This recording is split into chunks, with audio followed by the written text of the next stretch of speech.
A Star is Born has been nothing short of a phenomenon. It's grossed over $400 million worldwide, far surpassing its reported $36 million budget. The soundtrack debuted at #1 on the Billboard 200, and the movie was nominated for 8 Academy Awards, including Best Picture. Before breaking our hearts, the movie makes audiences believe in the power of love and music.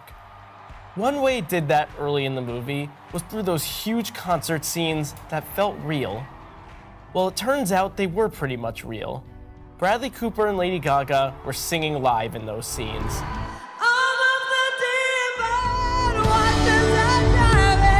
But that's not all that made these scenes great.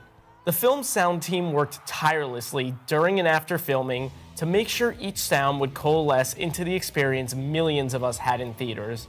We got a behind-the-scenes look at how they mixed and layered sounds for one of the toughest projects, sound-wise, in recent history.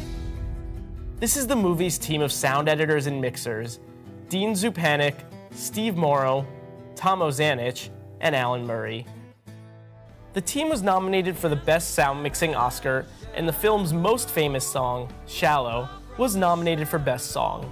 To give us the best possible idea of how sound impacted A Star is Born, the team offered to break down the climactic scene that features Shallow. If you've seen the movie, you know the scene. I'm off the deep end. After teaching Jack, Bradley Cooper, her song Shallow in a parking lot, Allie, that's Lady Gaga, stands backstage at Jack's concert as he begins singing her song. He invites her to join him on stage, and as the title of the movie suggests, she's immediately launched into superstardom. Tell me something, boy. The whole sequence of events, starting with Allie's decision to quit her waitress job and head to the show, to the end of Shallow, lasts about 9 minutes and 30 seconds. There are 5 essential sound elements in this sequence. The process of layering helps squeeze in every little sound. If you listen to each layer of sound isolated, it's a little disorienting.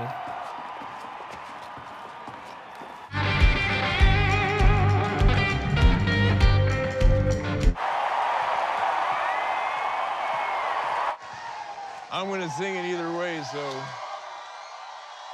Are you happy in this modern world?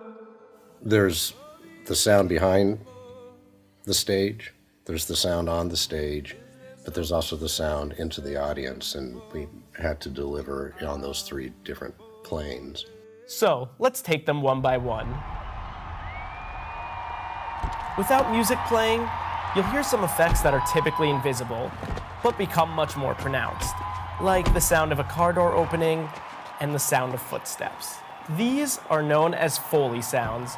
They're based on an actor's interactions and movements. The sounds of footsteps are usually made by a Foley artist stomping around on a soundstage. He's so excited that you're here. Hi, Allie, I'm Gail. Hi. Hi. Oh, you guys can leave your bags. We'll grab them in a sec. Oh, ready? Okay, sure. The most important job, again, is to get the dialogue clear enough so that the audience understands every word the actor's saying, because you've got to follow the story to get involved with it. All you gotta do is trust me. That's all you gotta do.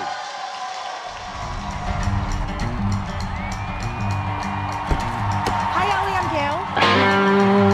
Hi. Oh, you guys can leave your bags. We'll grab them in a sec. Oh, ready? Okay, sure. You can hear the band as background music even before Allie has reached the stage. It provides a perfect, heart-thumping soundtrack to the scene. While the singing was live, the instruments we hear were actually playback. The band would mime along to the sound. While they let the band play live in some takes, all of what you hear in the final movie is pre-recorded instrumental playback.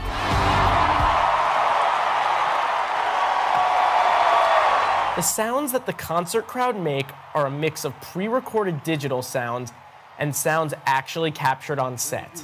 During filming, the sound team put a surround sound mic in the crowd as well as mics on each side of the stage. This helped them capture the appropriate ambient sound.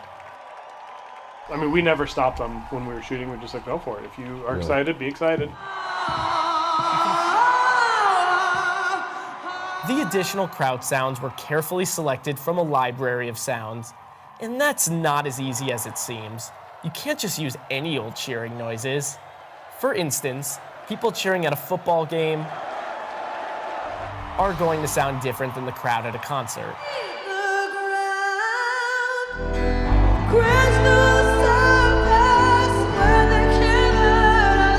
Most musicals are playback and lip sync, and those all have their challenges. This one, on the production side, was more challenging in the sense that it was all done live, and you couldn't miss any take. Every take that they gave, they put their heart and soul in every single moment.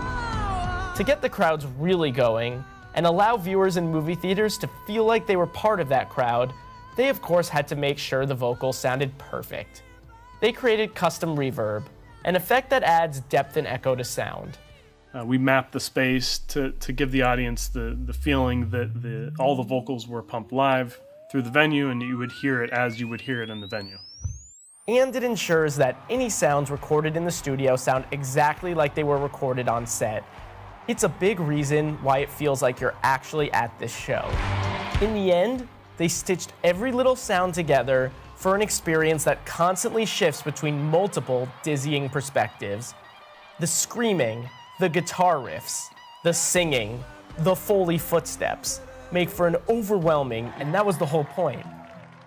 A Star is Born broke a lot of rules that other movies with musical performances follow, and that's part of the reason it connected with audiences.